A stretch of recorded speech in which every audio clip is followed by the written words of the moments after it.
Mas e aí, Rodrigo, eu estava aqui fazendo uma pequena introdução, já estava lendo algumas coisas do seu livro, eu quero mostrar aqui, ó. Acabei de lê-lo hoje. Sensacional, um livro empolgante, muito bem escrito, eu gostei muito das divisões que você fez e da dissecação que você fez desse grupo. Eu quero que você agora emende a situação, que é o seguinte: um peso para duas medidas, né? A visão assimétrica do mundo da esquerda caviar, né? A gente luta contra a ditadura, mas é a favor da ditadura cubana, né? A gente quer que um cara rico vá para a cadeia, mas o cara pobre não vai. Me diz como é que você começou a entabular esse livro, Rodrigo? Esse tema me atravessa há muito tempo já, Lobão. Eu acho que a hipocrisia que a gente vê em volta aí incomoda, né, muito. E essa coisa do monopólio da virtude, quer dizer, tem um grupinho que se arroga essa questão de só eles lutarem pelos fracos e oprimidos e tudo mais, enquanto eles levam vida diametralmente opostas àquilo que eles pregam, né? Então isso choca muito, isso incomoda. O livro é uma espécie de tratado sobre essa hipocrisia mesmo. Eu quis dissecar, e não só a questão do socialismo, mas disso que você colocou, do duplo padrão, né? O tempo inteiro um peso, duas medidas, um peso, duas medidas. Eles não são julgados com os critérios que eles julgam os outros. Quer dizer, eles falam de Pinochet com horror, mas eles não se dão conta de que a pior ditadura ali do lado cubana eles defendem. E por aí vai. Eles têm um salvo-conduto para defender tudo que há de mais podre na história da humanidade com a maior cara de pau, né? Então isso é uma coisa que há muito tempo vem me incomodando, por isso que eu considero esse meu melhor livro de longe, porque escrevi com tesão mesmo, de jogar e esfregar na cara deles toda essa hipocrisia. O que eu acho também muito curioso é que, talvez em virtude desse tipo de assimetria, eles sejam tão avessos a um debate, não é verdade? Com você não ocorre isso? Comigo, eu tento debater com vários deles, todos desaparecem, todos se desculpam. Agora, esse é um tipo de patologia, praticamente. Né? Essa é uma espécie de esquizofrenia, né?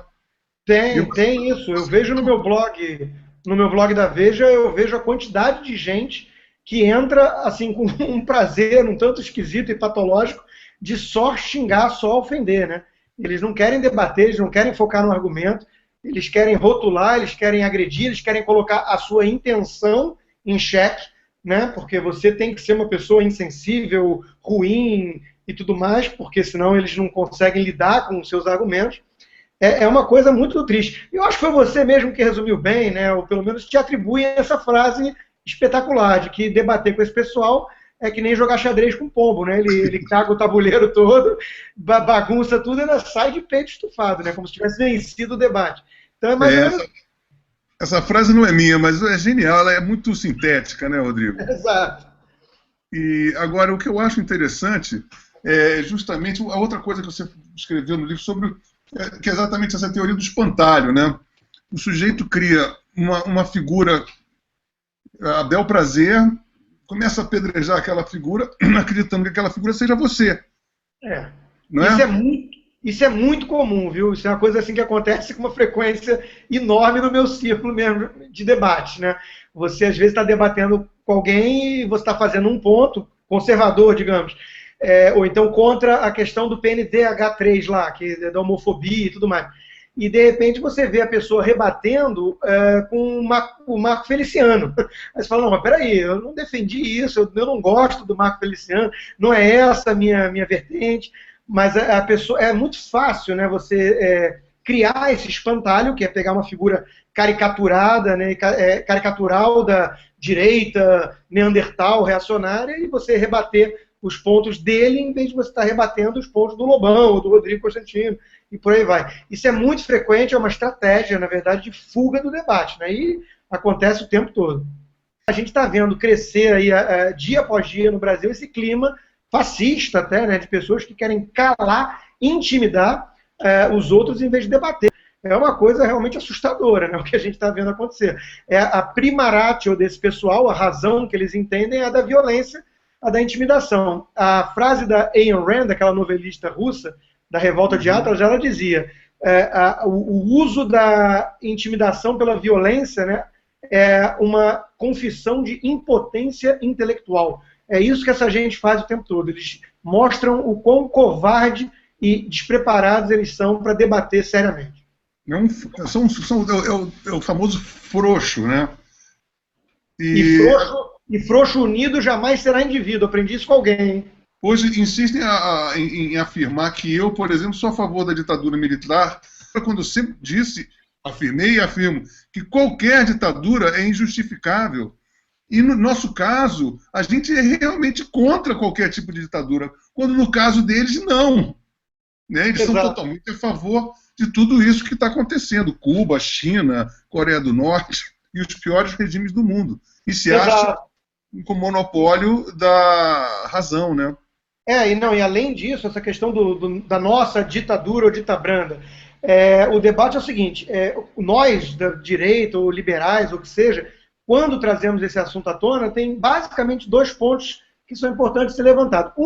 Não é perdoar o regime, muito menos de 20 anos, que não faz nenhum sentido. E que foi muito estatizante, Geisel e tudo mais. Nem vem o caso, mas é trazer o contexto e só lembrar que na época tinha uma Guerra Fria e tinha um grupo tentando impor justamente o regime e a ditadura comunista.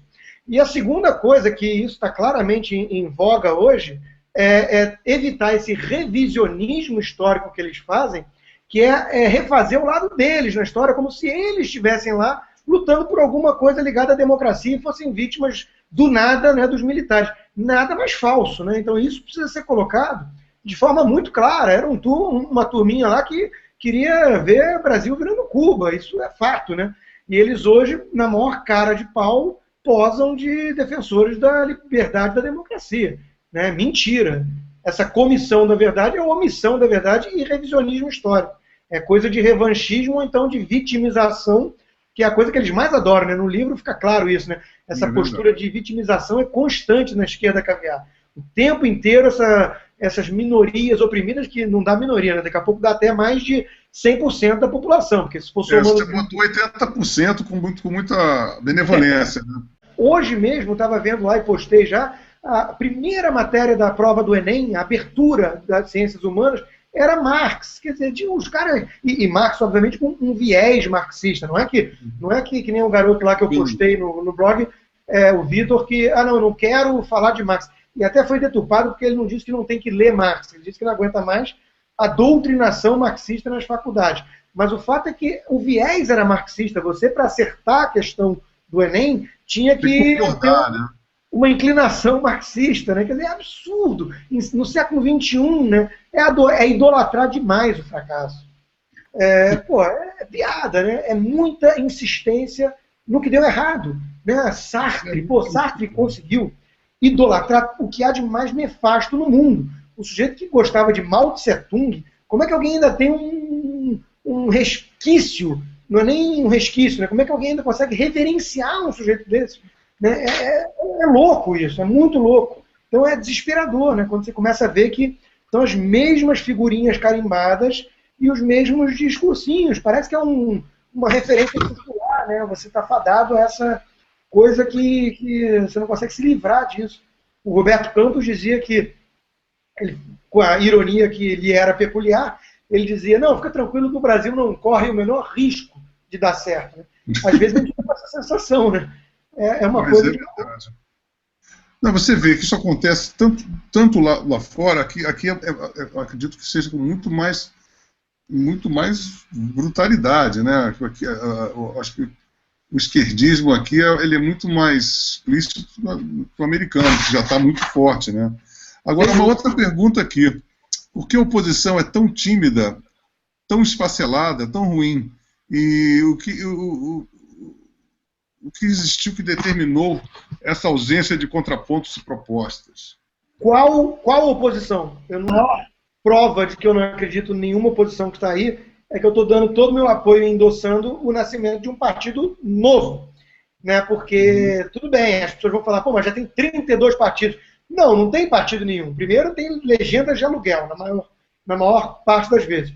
Segundo, tem uma hegemonia de esquerda. Né? Só Lobão, só no Brasil que um partido social-democrata com traços de socialismo fabiano, como é o PSDB, é tido como direita.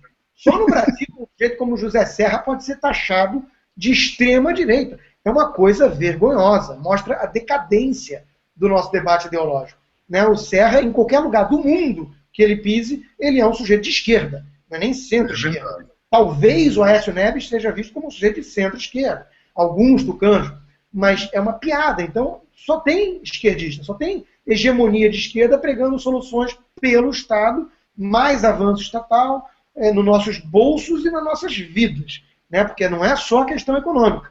Volto para a questão cultural, o paternalismo é uma doença no Brasil.